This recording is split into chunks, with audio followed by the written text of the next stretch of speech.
어린 단종, 왕위에 올랐지만 진짜 권력은 누구의 손에?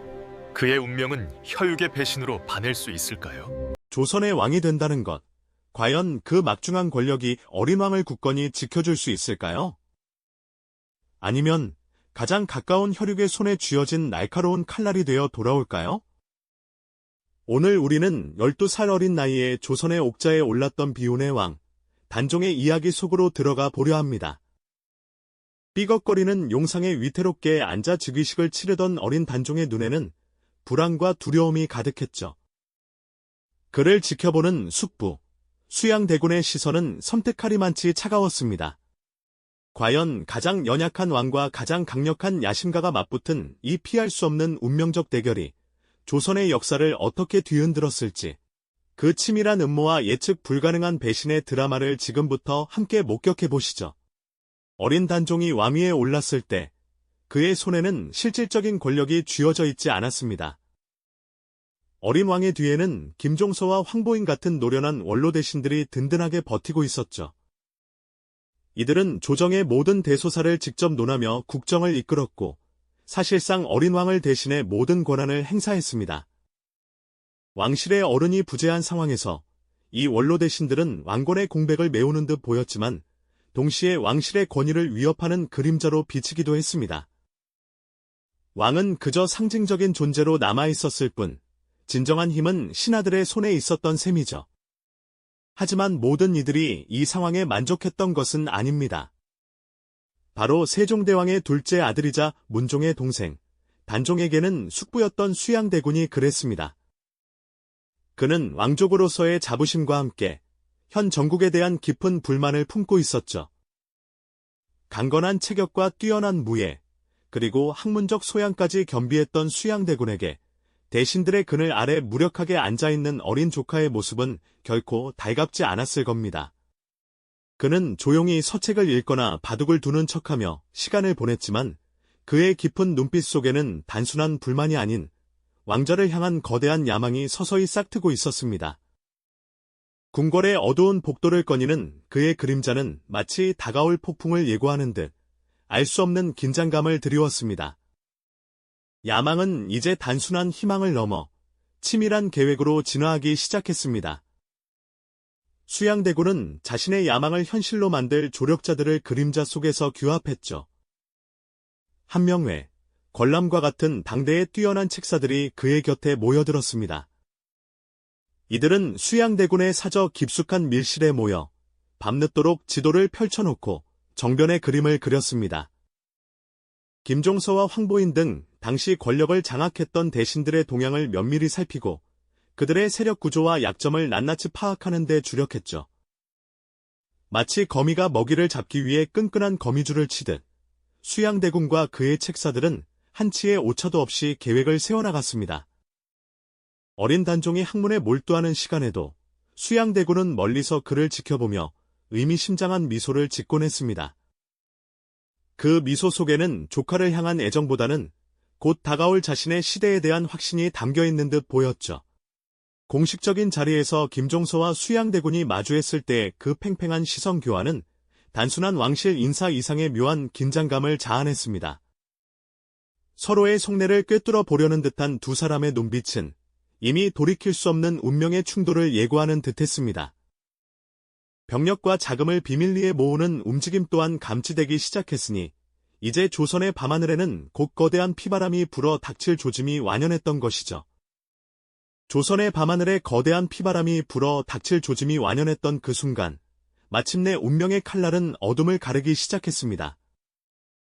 1453년 10월 10일 깊은 잠에 빠져있던 한양은 믿을 수 없는 비극의 서막을 맞이했죠.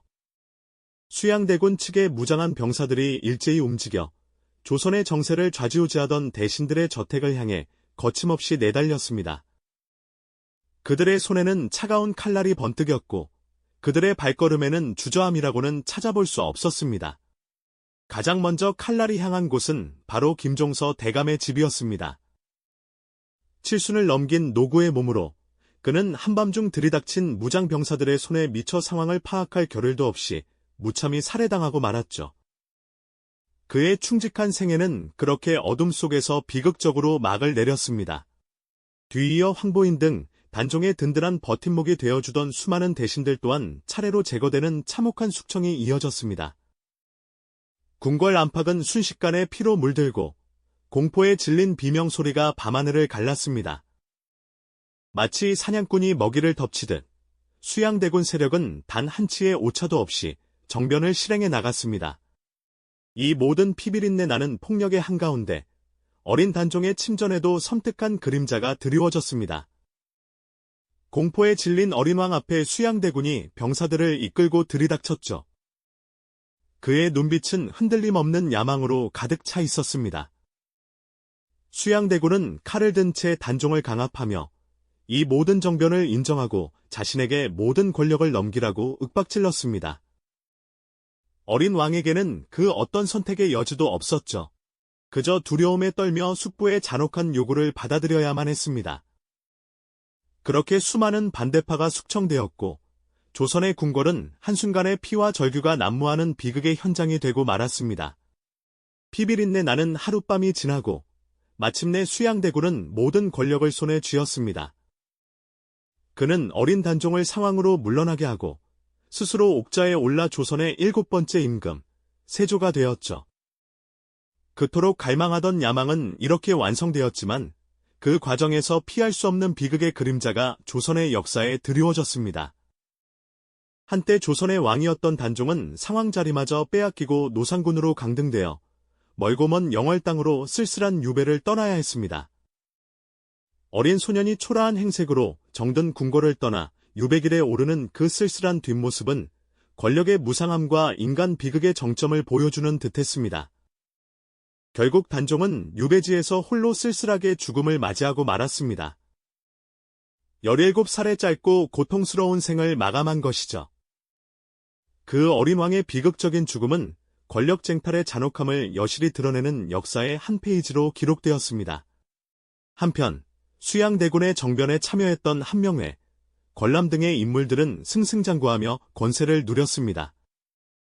그러나 그들의 내면에는 어쩌면 지울 수 없는 어두운 그림자가 드리워져 있었을지도 모릅니다. 야망을 조차 피로 얼룩진 길을 걸었던 그들의 삶은 권력의 냉혹한 속성을 적나라하게 보여주는 역사의 증언으로 남았습니다. 이 모든 이야기의 정점은 바로 한밤중 궁궐에 피바람이 불고 어린 단종이 숙부 수양대군의 칼날 앞에서 자신의 옥자와 생명을 빼앗기는 그 순간이었죠. 가장 믿었던 혈육의 배신과 권력의 냉혹함이 극대화되며 절대 권력을 향한 인간의 광기가 얼마나 무서운 결과를 초래하는지 우리는 목격하게 됩니다. 어린 왕의 무력함과 공포, 그리고 그를 압도하는 숙부의 잔혹한 야망이 충돌하며 우리에게 깊은 충격과 연민을 안겨주죠. 권력을 향한 인간의 욕망이 얼마나 파괴적일 수 있는지, 그리고 그 욕망이 결국 어떤 비극을 낳는지를 보여주는 이 이야기는 오늘날 우리에게도 많은 것을 시사합니다. 역사가 반복되는 인간 본연의 모습을 돌아보게 하죠. 절대 권력 앞에서는 혈연도, 명분도 무력해지는 냉혹한 현실을 통해 오늘날 우리가 살아가는 사회에서도 여전히 작동하는 권력의 속성을 곱씹게 합니다. 과연 정의로운 권력이란 무엇이며 그를 지키기 위해 우리는 무엇을 해야 할까요?